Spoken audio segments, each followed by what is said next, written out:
संपन्न महाराष्ट्रामध्ये अनेक फळांची संपन्नता आपण पाहिली. पूर्वी आपण गोलवड चिकू बघितला, तसाच आपल्या देशामध्ये आणि महाराष्ट्रामध्ये आणि विशेष करून ज्याला म्हणूयात आपण दुष्काळग्रस्त भागामध्ये नैसर्गिकरित्या येणारं फळ हे बीडचं सीताफळ.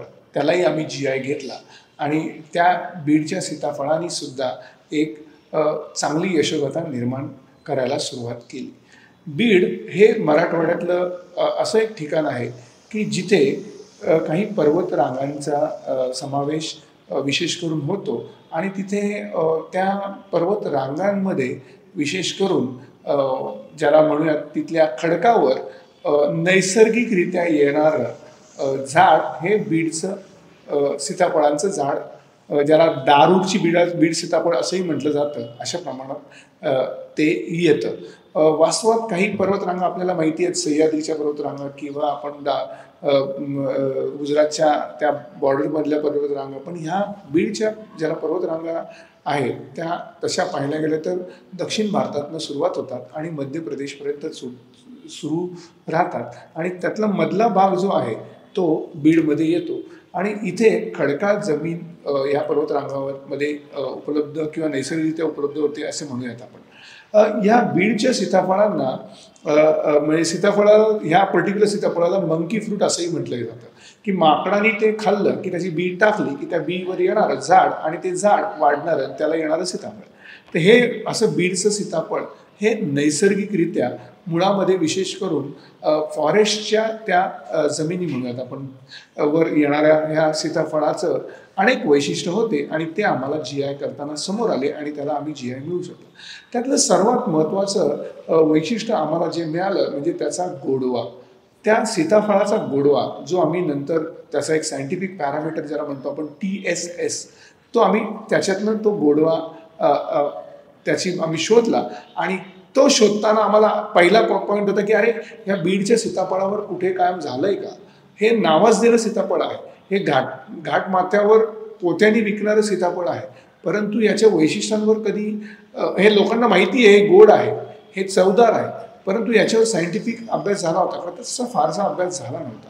मग आम्ही साधं GIच्या पॅरामीटरला अनुसरून त्याचं कम्पॅरिझन केलं की बीडच्या सीताफळाचा गर काढला, पल्प म्हणतो आपण ज्याला, तो काढला आणि त्याचा TSS व्हॅल्यू काढला, म्हणजे त्याचा गोडव्याचे जे पॅरामीटर म्हणूयात आपण तो काढला आणि त्याचं कम्पॅरिझन आम्ही US आणि UKच्या म्हणजे अमेरिकेच्या आणि इंग्लंडच्या सीताफळाबरोबर केलं आणि आश्चर्यजनक आमच्यासमोर ज्याला म्हणूयात फॅक्ट समोर आली ती म्हणजे आपल्या महाराष्ट्रातल्या बीडच्या सीताफळाचा TSS त्या इंग्लंडच्या आणि अमेरिकेच्या सीताफळापेक्षा कैक पटीने चांगला होता. म्हणजे निसर्गाने आपल्याला हे गोड फळ दिलं असताना देखील, आपल्याला ते माहिती असताना देखील आपली ती नोंद नव्हती, ती GIच्या माध्यमातून पहिली स्टेप निर्माण झाली म्हणजे त्याचं नोंद झाली.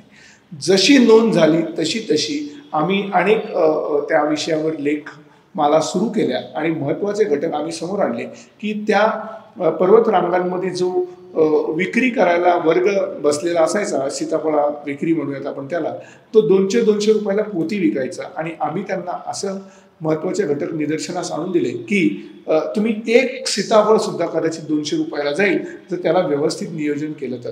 या बीडच्या सीताफळाचं प्लस जरी गोडवा किंवा ज्याला म्हणूयात हा वैशिष्ट्यपूर्ण होता तरी सुद्धा त्याचा एक मायनस, पण ते निसर्गाने ते मायनस सुद्धा प्लसमध्ये ठेवलं होतं. त्याचा मायनस काय होता की एकाच टायमाला झाडाला एकच वेळेला फळ येणार नाही. तर आज जे एकदा सीताफळ आलं तर उद्या परवा ते दुसरं येईल, तिसरं येईल, असं हे वेगवेगळ्या दिवशी एक येणारं सीताफळ असल्या कारणाने त्याची तोडण्याची किंवा त्याची संकलनाची गणितं वेगळी ठरवावी लागत होती, थोडी मेहनत त्याला ॲडिशनल लागत होती, पण ती एक निसर्गाची देणच होती आणि हे आम्ही तिथे काही लोकांना निदर्शनास आणून दिलं.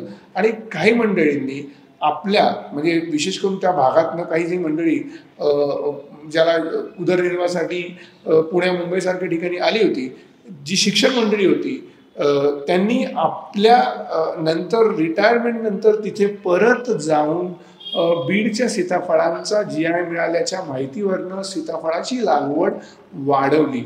लगड म्हणून एक शिक्षक होते, त्यांनी आपल्या रिटायरमेंट नंतर तिथे लिटरली आपल्या बीडच्या सीताफळाची बाग तयार केली. अशा प्रकाराने हे बीडचं सीताफळ वैशिष्ट्यपूर्ण होतं. आणि ज्या वेळेला आम्ही GI साठी काम करत होतो त्याच वेळेला आम्हाला आणखी 2 त्याच्यातल्या अपॉर्च्युनिटी समोर आल्या, की जेव्हा आम्ही कंपॅरिझन केलं की हे US आणि UKच्या सीताफळापेक्षा चांगलं सीताफळ आहे, गोड सीताफळ आहे, नैसर्गिकरित्या समृद्ध सीताफळ आहे. मग या सीताफळाच्या पल्पला मोठ्या प्रमाणात जी आईस्क्रीम इंडस्ट्री किंवा तत्सम इंडस्ट्री याला मागणी होईल आणि त्यानुसार त्या लोकांपर्यंत ही माहिती पोहोचवणं हे सुरू करून त्या लोकांनी सुद्धा, त्या इंडस्ट्रीनी सुद्धा, आईस्क्रीम इंडस्ट्रीनी सुद्धा काही वेल नोन इंडस्ट्रीनी आईस्क्रीमच्या म्हणूयात आपण, त्यांनी यांच्या सीताफळाच्या गल्पची पल्पची मागणी सुरू केली. त्याचबरोबर दुसरी अपॉर्च्युनिटी आम्हाला समोर आली ती म्हणजे युरोपमध्ये बेबी फूड हे कन्सेप्ट मोठ्या प्रमाणात प्रसिद्ध होत चाललेलं आहे, ज्यासाठी चिकू पावडर आणि सीताफळाची पावडर ही त्या लोकांमध्ये मोठ्या प्रमाणात मागणी वाढू लागली आहे.